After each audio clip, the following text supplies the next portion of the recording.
RMC, Apolline Matin. Apolline de Malherbe. Il est 8h40, vous êtes bien sur RMC et RMC Story. L'invité du jour.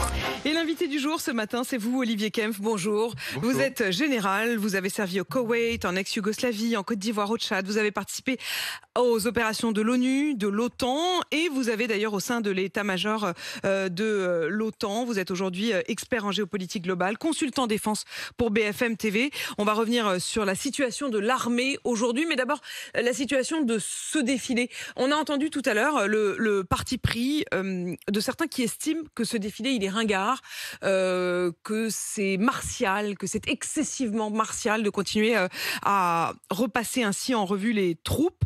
Est-ce que pour vous, ça représente quelque chose, ce défilé qui va commencer dans 1h30 ? Oui, c'est un peu ringard de dire que tout est ringard, si vous voulez. C'est une posture. Et ça vient d'où ce défilé ? Tout le monde dit que c'est le 14 juillet 1789. Oui, mais c'est aussi le 14 juillet 1790, la fête de la Fédération, et le premier défilé, justement, de la garde nationale. Et ce qui était intéressant dans cette fête de la Fédération, c'était l'union nationale. Donc le 14 juillet, c'est une fête nationale avec deux grands moments, et vos reportages l'ont donné depuis tout à l'heure. Bien évidemment, finalement, cette mise en scène, parce que c'est une mise en scène, un défilé militaire, c'est un spectacle, mais qui permet à tout le monde de se retrouver, de manifester l'unité nationale. Et puis, deuxième moment de la fête, c'est le bal du 14 juillet. Et donc, je crois qu'il faut prendre ça avec un peu de détente. Je crois que ceux qui parlent de ringardise, ils ne sont pas assez détendus. Il faudrait qu'ils se détendent. Il faut qu'ils aillent au bal ce soir ou qu'ils y étaient hier soir. Général, vous avez défilé vous-même ? Oui, bien sûr. Oui, vous avez défilé sur les champs, c'est un moment d'émotion quand même, on imagine. Ce qui est intéressant, parce que tout le monde parle des Champs-Élysées, mais ce qui est intéressant, c'est les défilés dans les petites villes de province. Ouais. Quand vous êtes en garnison, que vous êtes dans une sous-préfecture de 10 000, 15 000, 30 000 habitants, et là, vous voyez l'attachement très populaire qui est là. Et puis après, vous avez aussi d'autres moments où la nation se retrouve finalement autour de ces moments-là, mais peut-être moins festifs, c'est le 8 mai et le 11 novembre, où là, on est autour des monuments aux morts. Il ne faut pas les oublier, ceux-là, parce que c'est aussi cet enracinement national qui fait collectivité, qui fait cohésion. C'est important, la cohésion. Général, c'est aussi pour montrer les muscles. Vous le disiez, c'est un spectacle, mais c'est un spectacle qui vise aussi presque à impressionner l'adversaire. Est-ce que vraiment, on a les moyens de montrer les muscles en ce moment ? Nous, l'armée française, est-ce qu'elle est en état ? Est-ce qu'elle est en mesure de montrer les muscles ?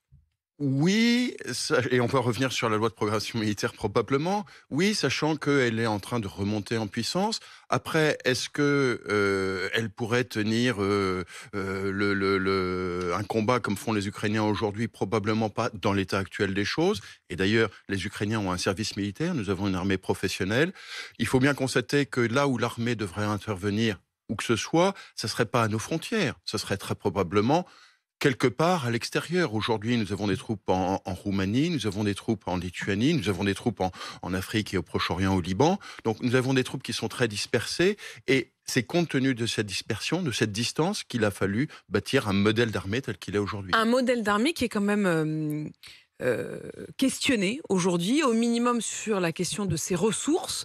Le budget alloué à nos armées va être très largement augmenté. La loi de programmation militaire a fini par commencer à être acceptée hier par le Parlement, ce qui veut dire qu'effectivement, on va sans doute aller vers une armée qui sera davantage dotée, y compris en munitions.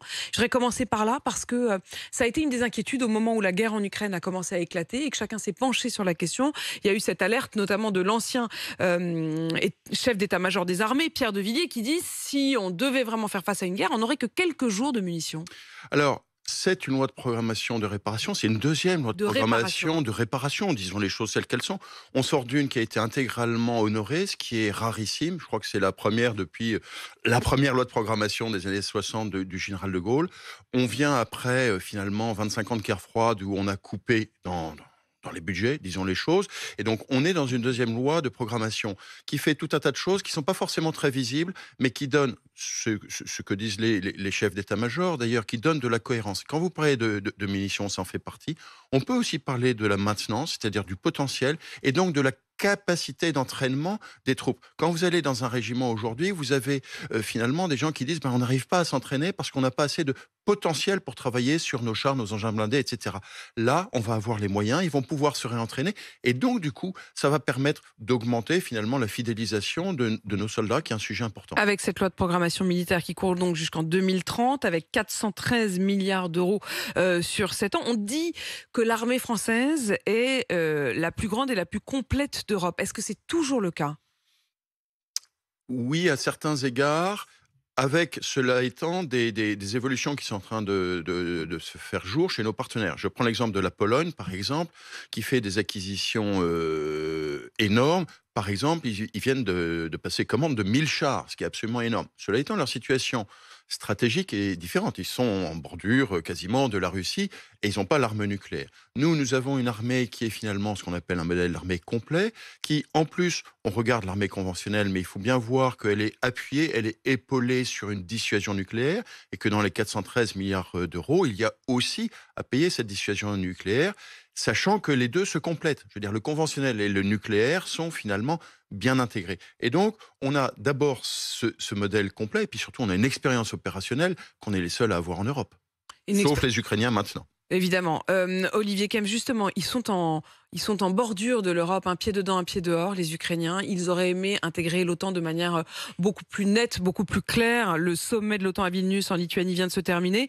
Et l'Ukraine voulait des gages, voulait pouvoir intégrer l'organisation. Pourquoi ça n'a pas été le cas ? Alors, pour une raison... D'abord, parce que les Américains ne l'ont pas voulu. Ça, c'est la raison politique qui est importante. Surtout quand vous considérez que l'Alliance est le moyen, finalement, d'inclure les Américains sur les problèmes stratégiques européens. Donc, si les Américains disent, écoutez, on ne veut pas... Il faut les écouter. Et pourquoi ? À cause de l'article 5. L'article 5 du traité dit, finalement, nous avons une clause de défense collective. Or, on ne peut pas... L'article 5, c'est si l'un des membres est attaqué, les autres membres entrent en guerre pour le défendre. Tous pour un pour tous, voilà. Finalement. L'article 5, c'est ça, en matière de défense. Mais si vous faites entrer un pays qui est en guerre, immédiatement, vous devenez en guerre. Et donc, immédiatement, du coup, une guerre partout, dans tous les territoires de l'OTAN. Les Russes disent les Européens et les Américains sont co-belligérants. Ça n'est pas vrai en termes de droit international. Nous appuyons les Ukrainiens, bien évidemment, mais nous ne sommes pas en co-belligérance. Nous le deviendrions si l'Ukraine était officiellement membre de l'OTAN. Bravo. D'accord. Vous avez raison. Donc c'est pour ça que les Américains sont certes en soutien actif. Pas seulement les Américains d'ailleurs. Alors c'est pour ça que nous sommes tous en soutien actif, mais c'est aussi pour ça que... pour les Ukrainiens, pour Kiev, le sommet de Vilnius est décevant, disons les choses. Ils en ressortent finalement très déçus, parce qu'ils repartent les mains vides. Et là, pour le coup, c'est aussi l'inquiétude de se montrer comme provoquant vis-à-vis de la Russie, qui a découragé les Américains, les Européens, d'accepter une entrée de l'Ukraine dans l'OTAN. Non, parce que les Européens, enfin les Alliés d'ailleurs, parlons de l'Alliance Atlantique, les Alliés ont finalement joué leur rôle et regardez que les Russes ont fait très attention à ne pas franchir, ne pas tester la ligne rouge que constitue la frontière extérieure des membres de l'Alliance Atlantique. Donc, de ce point de vue-là, l'Alliance a joué son rôle. Sa mission première est d'être une alliance défensive. Et jusque-là, les Russes le respectent.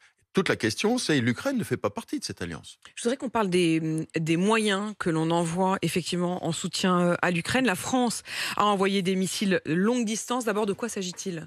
Alors, il s'agit de missiles Scalp, qui sont l'équivalent de missiles anglais Storm Shadow que les Anglais ont déjà envoyés depuis un mois, et qui sont des missiles air-sol de précision à assez longue portée, à plusieurs dizaines de kilomètres. Quand vous dites air-sol, ça veut dire qu'ils sont envoyés... Portés sur avion. Portés sur avion, mais envoyés pour toucher des cibles au sol. Voilà. Ça, c'est les missiles que nous envoyons. Les Américains ont annoncé envoyer des bombes à sous-munitions.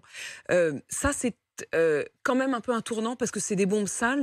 Enfin, il n'y a pas de bombes propres à proprement parler, mais ce sont des bombes...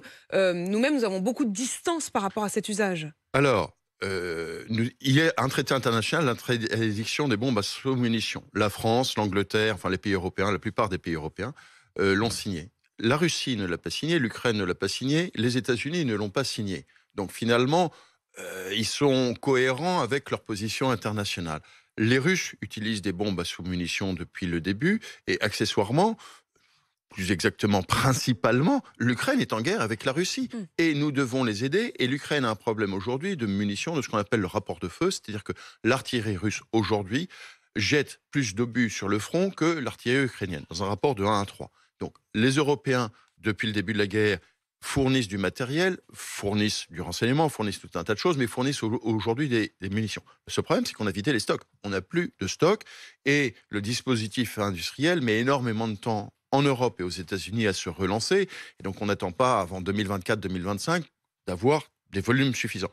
Donc, le sujet, c'est comment est-ce qu'on aide aujourd'hui concrètement l'Ukraine, qui est en guerre, à équilibrer ce rapport de feu? Eh bien, c'est la question, c'est la réponse temporaire, c'est celle de ces bombes à sous-munitions. Donc il y a un côté, s'ils utilisent, c'est-à-dire qu'au fond c'est presque par dépit, c'est-à-dire qu'à partir du moment où les Russes eux-mêmes utilisent ces bombes, même si nous n'étions pas forcément favorables à l'usage de ces bombes, nous sommes obligés à un moment d'utiliser les mêmes armes.